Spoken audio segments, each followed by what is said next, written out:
And I gotta say, I avoided reading this because I thought it might be a little cheesy. The title, How to Win Friends and Influence People, Is It Manipulative, etc. I had created nearly 500 of these Philosopher's Notes before I created one on this book and before I read the book, and it is phenomenal. And today's the day to go out and actually be the best version of ourselves that we say we want to be.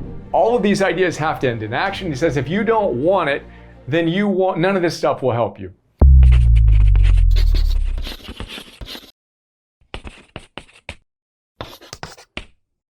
Hi, this is Brian. Welcome back to Philosopher's Notes TV. Today, we've got one of the all-time best self-development books, How to Win Friends and Influence People by Dale Carnegie, written in 1937.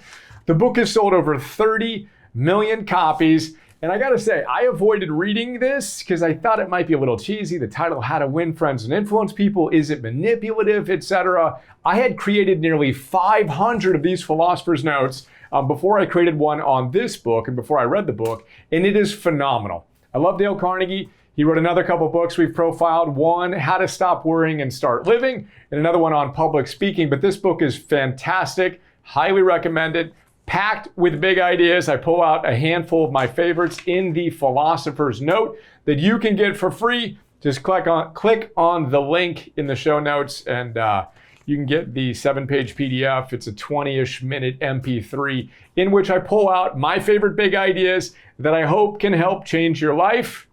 Excited to talk about a handful of my favorites. I'd hold up the book right now, but it is in a box in our barn. Our library is just stuffed with books. So that one's hiding out somewhere in the barn.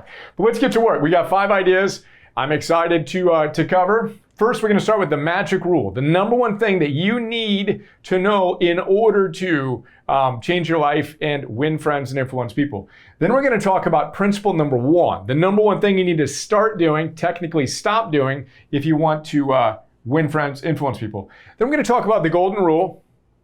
It appears in every single faith tradition. Dale has a great story about it.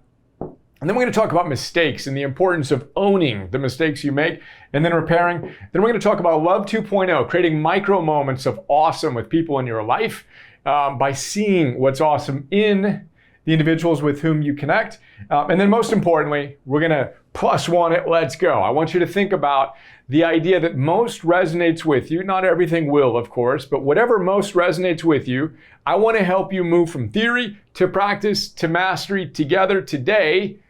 Because life-changing ideas are only life-changing if you live them. And today's the day to go out and actually be the best version of ourselves that we say we want to be. Now, let's get to work. Magic rule number 1.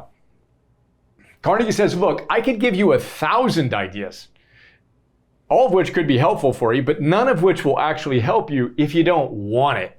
You got to turn up the heat. You need to hit that activation energy point where you are all in and you really see how these ideas can help you become the version of you that you aspire to be, and then you're willing to actually do the work. All of these ideas have to end in action. He says if you don't want it, then none of this stuff will help you. So science says the same thing. Your motivation is going to be dictated by how much you value something, how much you expect to actually see positive results from it. And in the note, I talk about activation energy. Have you ever heard of activation energy? It is a chemistry phrase, an idea, where basically one thing becomes another thing, right? So water moves from just being water to boiling at what point? The temperature needs to reach 212 degrees. Nothing happens to that water at 200 degrees, 201, 205, 210 degrees, even 211 degrees. It needs to hit 212 degrees, then one thing becomes another thing, right? Same thing with fire. You want to ignite paper? Well, the temperature needs to get to 451 degrees. Anything below that, and you will not get fire. You have to hit that activation energy point where one thing becomes another thing. Magic rule number 1, you gotta want it. So my question for you is, have you turned up the heat? In today's world, it's kind of cool to be a bit aloof, a bit cynical, or you may just be burned out and you've kind of given up on showing up powerfully and really going all in. But we got to remember, how important it is to activate ourselves and see what's possible. And anytime I think of activation energy now, I think of a story from a friend of mine named General Brian P. Fenton. General Fenton is the retired commanding officer of all Special Operations Forces in the U.S. Been blessed to serve his commanding officers.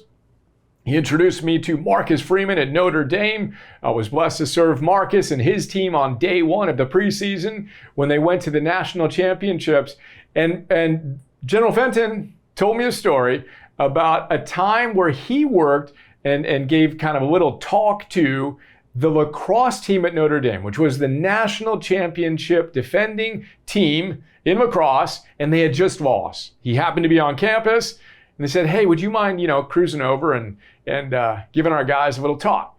He said, absolutely, let's go over. And he told me what he wrote on their whiteboard, which apparently stayed up there for, I don't know if it was the rest of the season, but for quite a while, was this.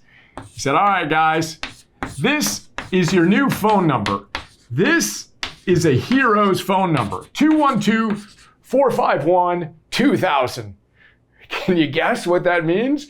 212-451-2000. The hero activates. The hero goes all in. They hold nothing back. They hit their energy. An activation point, 212 degrees, 451 degrees, and 2000 is the temperature required to forge steel. You want to melt a little, spork kind of thing, plastic spoon, no big deal. You can get there with X hundreds of degrees. But you want to forge a sword, you got to turn up the heat, 2,000 degrees. So remember, your new phone number, 212-451-2000, magic rule number 1. And this isn't just a rah-rah, pom-pom waving self-development idea. This is a spiritual truth. Joseph Campbell talks about the fact that Sri Ramakrishna, one of the most beloved spiritual teachers, said that you should not approach enlightenment unless you approach it like a man whose hair is on fire, or woman whose hair is on fire, approaches a pond. I don't need to worry about that, but I do have the intensity. You got to approach life with that intensity, stay grounded, but go all in if you want to change your life. Otherwise, these ideas remain as ideas, and we don't actually engage in the activities required to change ourselves. So that's magic rule number 1. Principle number 1. First thing Carnegie tells us we need to do is what? Stop criticizing people. He says, yeah. You see how this person needs to improve, that person needs to improve, etc. That's great. Congratulations that you can see that. But stop telling them all the things that are wrong with them. You want to win friends and influence people? Pro tip, stop criticizing, stop condemning, stop complaining, he says. You want honey? Quit kicking over the beehive. Not a winning strategy. Goosebumps, I say that. So check in, notice how often you go around criticizing people. And remember, another spiritual teacher that Carnegie quotes, Jesus had something to say about this 2,000 years ago. Why are you trying to remove a speck out of someone's eye, a little mote in someone's eyes, when you have a beam, you have a log in your own eye? You got more than enough work to do just to take care of yourself. Start there, focus on that. Then when you've figured everything out in your life, then you can go out and try to fix everybody else. So again, you want to win friends and influence people? Stop criticizing.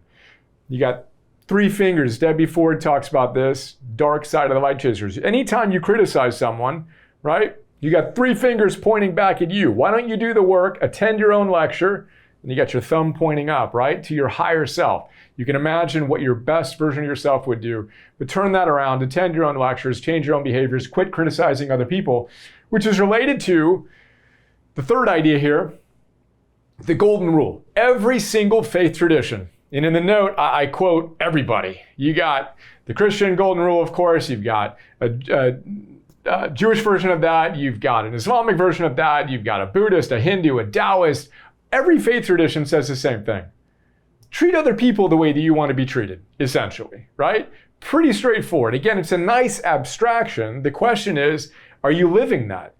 The next time you're going to treat someone a certain way, think about it, pause, and say, is that the way that I want to be treated? Again, it's very, very obvious, almost ridiculous to say it out loud, but there's a reason why every faith tradition comes back to this, because it's powerful. And again, we got to move from theoretically knowing it to actually doing it when it matters most. The golden rule, remember it, see if you can apply it today. Related in the note, I talk about what Tal Ben-Shahar, the great positive psychologist who taught two of the most popular classes in Harvard's history, in his book, Happier, check out those Philosopher's Notes, he says, remember the golden rule, but remember the platinum rule as well. He says the platinum rule is don't treat yourself the way you would never treat others. In other words, treat yourself with kindness. Treat yourself with what scientists call self-compassion. Don't do unto yourself what you would never do to others. We talk to ourselves in ways we would never talk to others. As mean as you may be to other people, if you're that mean, you're even meaner to yourself, which, by the way, anyone who's going around criticizing, etc., imagine what the dialogue is in their own heads. Have some compassion for them, but practice the golden rule for others and for yourself, which then becomes, as Tal says, the platinum rule. We've got a lot more wisdom on self-compassion in the notes and in the Heroic app. Next big idea here is mistakes. You want to win friends and influence people? When you make a mistake, which you will, I don't know what time is it? How many mistakes have I made today? As I tell my kids, shoot, I was almost the first perfect human being, but I made a mistake. If you make a mistake, admit it quickly and then repair. If you make a mistake and you get upset with somebody and you say something you wish you didn't say or whatever, admit it, then repair it as quickly as you can. It's a really, really powerful way to win friends and influence people. You make a mistake and you kind of, let's just pretend that didn't happen. Not a good way to go about, again, deepening relationships, etc. And this is especially powerful, by the way, parents with kids. Obviously, there are no perfect human beings, as Abraham Maslow says. There are no perfect parents. And what I've found is when I make my mistake, get frustrated with the kids or whatever, to be able to repair it and say, hey, I'm sorry about that. I wish I had said this, and to model the opportunity to use those challenges and those times where we fall short of our standards as opportunity to get better is always a good idea. There you go. I have a little note here to tell you about extreme ownership as well. Jocko Willink style. He wrote a whole book on it called Extreme Ownership. Take extreme ownership. That's what great leaders do. That's what great human beings do. Quit making excuses, quit defending, take responsibility, and then do what needs to get done. The next and final idea, Dale tells us, if you want to win friends and influence people, be interested in people. Care about people. Look for the best within people. Don't go around day to day, all about you, all about you, all about you. Get out of your own sense of self. Look out into the world and look for what's awesome in people. Celebrate people. Great way to win friends and influence people, right? And one of the ways that I love to practice this is inspired by both him and Barbara Fredrickson, who wrote a book called Love 2.0. One of the most powerful and, for me, life-changing books. The basic idea is we think of love 1.0 is like for people that you're supposed to love, your immediate family, your partner, your kids, etc. That's kind of love 1.0, which is phenomenal, of course. But she says there's another form of love that she calls love 2.0. And she studied it scientifically. And what she's found is you can create these micro moments of positivity resonance where your brain, your heart, your underlying being is connected to another individual that you may not know very well. It might be someone at a grocery store or on a hike or whatever that you only spend a few moments with. But in those moments, you can create a loving positivity resonance, and it's really, really powerful and really, really important that we seek those out. Now, this book was life-changing for me because I tend to be a bit of a hermit, a bit in my head, a bit introverted. When I'm not, spending some time with you, teaching, etc., I'm a pretty introverted guy. And when I read the book, it challenged me to look outside of myself and to find little moments where I can connect with human beings that I otherwise might have just kind of walked by or not created an interaction with. So now, a practice for me, and I encourage you to consider doing this today. Actively look for things that you can appreciate, genuinely appreciate and admire in people. For me, I do mundane things. Every once in a while I try to grow my beard out, whatever. So I admire guys that got great beards. I see a great beard that they clearly have taken the time to craft. I'm like, dude, great beard. I try to grow mine out, and I always give up right when it gets to the point where it becomes an art project. That looks awesome, right? Or someone's wearing some cool glasses you can tell they really, really like, and they got cool tattoos. I like to find little moments where I can say, wow, I love your tattoos. And I mean it. I genuinely admire whatever it is that I'm celebrating. And you can feel that, I get goosebumps saying this, you can feel that little micro moment of positivity between the individual with whom I'm interacting and them. And it often leads to a quick, awesome little discussion about something in their life. Tattoos are, again, a great way to learn about someone. What's that mean for you, right? But anyway, point here is look for those things that are awesome in individuals and share them. This is one of the most powerful ways to win friends, influence people. We're doing it because that's what it means to be a good human being. And the byproduct is, well, you're going to win some friends, you're going to influence some people. But you got to remember, your new phone number, magic rule number 1, activate 212-451-2000. Call that number anytime you're feeling a little flat and you need a little bit of fire. Remember the general. Let's go. Principle number 1, stop criticizing. Attend your own lectures, figure out what you need to fix. Don't kick over the Beehive if you want to get some honey, to use Dale Carnegie's story about it. Golden rule in every single faith tradition. Practice it today. Remember the platinum rule. Be nice to yourself as well. You make a mistake, which you will. There are no perfect human beings. None of us. Make a mistake, admit it, repair it as quickly as you can, and then find those moments today where you can connect with and admire someone and deepen your positivity resonance in the world. Those ripples go out, they make a difference. And of course, +1, what was the idea that most landed for you? And how can you move from theory to practice to mastery just a little bit more today? It's these little distinctions aggregated and compounded over an extended period of time that will transform your life, help you be that best, most heroic version of yourself. That's why I do what I do. It's an honor to do it with you. I hope you enjoyed. And I'm told that if you did, you should hit subscribe if this is your first time on the channel. I look forward to sharing more with you soon. And it is day 1. We're all in.